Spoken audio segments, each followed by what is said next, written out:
Hey guys, today we are talking about the Eufy breast pumps. I have been hearing so much about these breast pumps and I am so excited to have my hands on them. I've been playing with them, I've been trying them out. These are so cool. If you're new to my channel, hi, I'm Madison. I have become a bit of a breast pump expert over these past few years. I've tried so many breast pumps. I am such a breast pump junkie. I love breast pumps and I'm excited to talk about these two today. We're gonna jump right in and start with the Eufy S1 Pro. This is the one I've been asked so much about because it is so stinking cool. So this has heating. That's right, it has built-in heating. We mamas know that heat can get the breast milk flowing. You may notice, you probably noticed in the shower, we get really leaky. If we do a warm compress, that really gets things flowing. If you have a clogged duct, we're supposed to keep the area warm while trying to get it out. We know that heat is just really great for breast milk production. So Eufy is the first one to come out with built-in heaters, and oh my goodness, it feels so warm and cozy. I was worried it would like burn a little or something, but it doesn't at all. You can also adjust the heating to an area that feels comfortable for you. So the temperatures range between 95 and 105 degrees. So if you're extra sensitive, then you should be fine. You can, of course, also turn the heat off, but I think the heat is just a really cool feature. The other thing I think is so stinking cool about this breast pump is its charging case. I haven't seen anything like this before either. So you can actually charge the case. You can have it plugged in or you can charge the case and then you just stick your pump in like this and it can charge. So that is amazing. You can be charging on the go, no problem. It also does have chargers that you can use if you don't want to use the charging case, but the charging case is so stinking cool. It also has an amazing app that we will go into more details later. This is a just super high quality pump. I'm going to show you what it looks like on. Okay, I'm wearing them.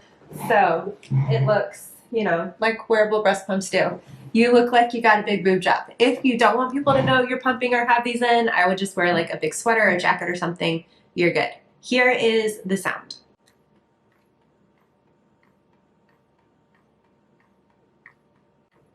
So you can definitely get away with pumping discreetly in a busy room. The suction is hospital grade. I feel quite comfortable on the lower to mid levels. If you're someone that needs a lot of suction, I think this would work for you too. The pump has stimulation and expression mode. It has 7 different intensities and 3 different speeds. So there's a lot of customization you can do there. There are also 4 different preset rhythms that you can try in your app. The flange does have a 105-degree angle to ensure a better fit.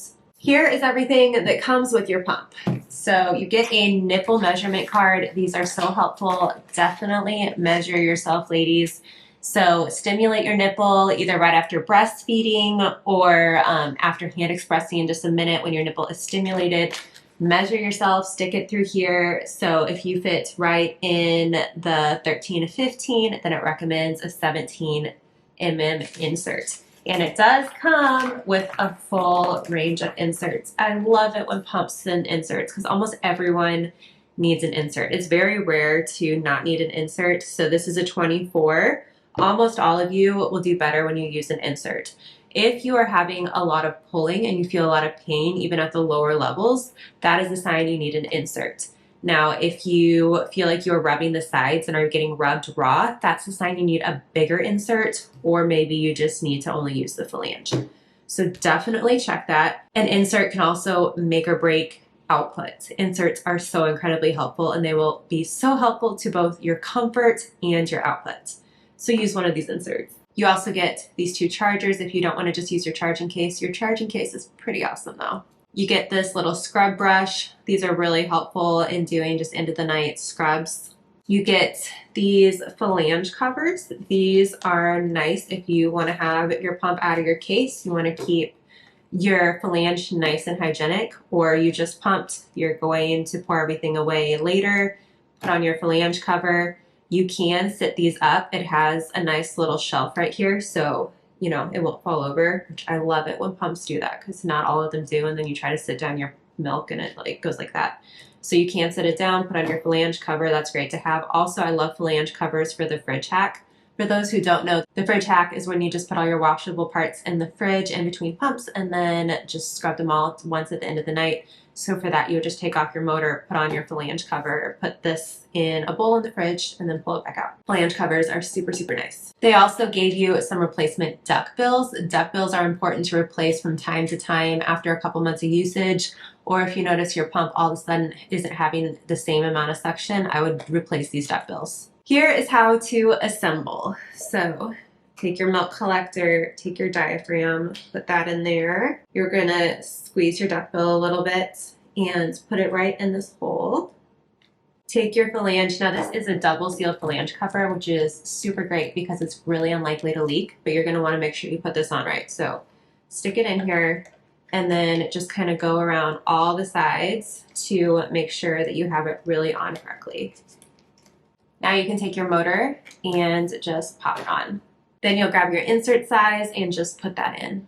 Here is how to pump. So you can do this kind of one of two ways. You can pancake your boob and put it on like that, or kind of roll it on. You just want to make sure that your nipple is absolutely in the middle. If for some reason it's off to the side a little bit or blocked, you're not going to get a good pump. So you need to make sure that nipple is absolutely in the middle. Without using the app, you can just hold down the power button,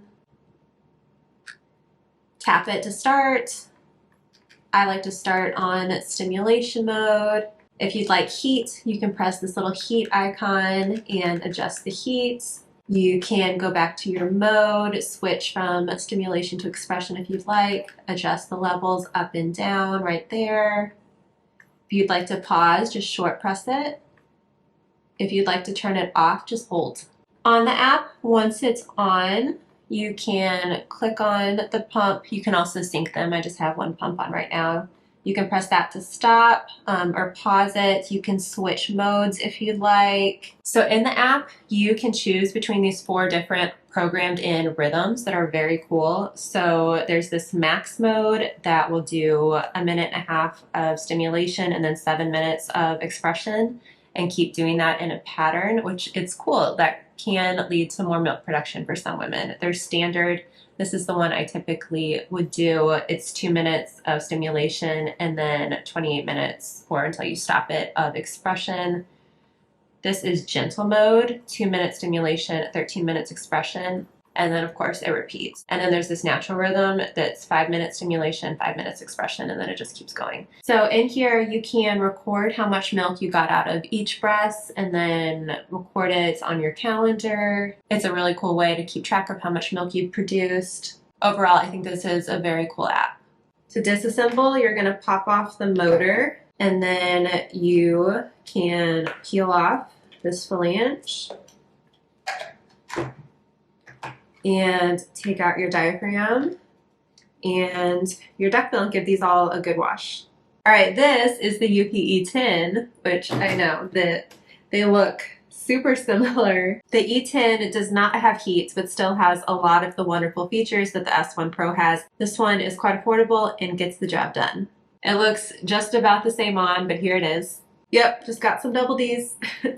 It also comes with the different inserts, the scrub brush. It comes with chargers. It doesn't come with the charging case. You do get duckbills. You do get this carrying bag that you can put your pumps in. It's nice and waterproof. It's a really nice option. I could see myself putting my pumps in here and then carrying it around in my purse. It's a nice little option. The E10 is a little bit lighter than the S1 Pro, so it's going to sit a little bit lighter in your bra, which could be nice. It works super similar. You're just going to hold it on and then press to start. It has stimulation and expression. You can increase the levels right here. You can switch the mode. If you want to do expression, you press this. If you want to do stimulation, you press this. You can pause it. Here's how to assemble. So same thing, take your milk collector and put your duckbill in. Take your diaphragm, where there's this indented part, you put it in. Take your flange, stick that in the middle, line up the air hole at the top. It is also double sealed, so just make sure you go all the way around and have a nice seal in there. And then when you're ready, you can put on your motor. When you're done pumping, you can take off your motor, you can pour out your milk, and then when you're done, you can just take out your flange, take everything apart, and give it a nice little scrub. Here are some tips and troubleshooting to consider when using both of these pumps. If for some reason you hear your pump on, but it is not suctioning or not working, I would check your parts. If your duckbill is crooked, so if it is distorted in here, you put it on maybe wrong way, it needs to go flat like this. And if you put it on like this, and if it's distorted like that, then you're not going to get a suction and you're not going to get a pump. Sometimes when you don't know what's wrong, it's best to just take it apart and put it back together, and that sometimes solves everything. If your pump appears to be suctioning and is on, but no milk is coming out, I would check your nipple placement. If your nipples are hitting the sides or are off on the phalange at all, then your nipples are blocked and you're not going to flow any milk. So you need to make sure that nipple placement is in the middle. Maybe take it off and put it back on. You have pretty good movement with these, but I wouldn't go crazy. You need to keep your chest somewhat upright. If you need to bend down and get something, just keep your chest upright and bend with your knees. You can lean forward a little bit. I wouldn't lean backwards too much. With all wearable pumps, I like to add just a couple minutes to my pump than I would my traditional pump. So if I normally pump for 15 minutes on a traditional wall plug-in pump, I might pump for 18 minutes with a wearable pump. Wearable pumps for a lot of women just need a little extra time. You want to make sure you are at a good level for you. If your output is less than you would your traditional pump, I would also check your levels. You want to feel a nice tug, but it shouldn't be painful. So you definitely want to feel it tugging in there, but no pain. All right, that's it for my video. I hope this was helpful. If you have any questions at all about either of these pumps, feel free to leave it in the comments. I love to chat in the comments. If you have any specific questions or suggestions, please give this video a thumbs up if you found it helpful. I'd love if you subscribe to my channel if you have not already, and I will see you in my next video.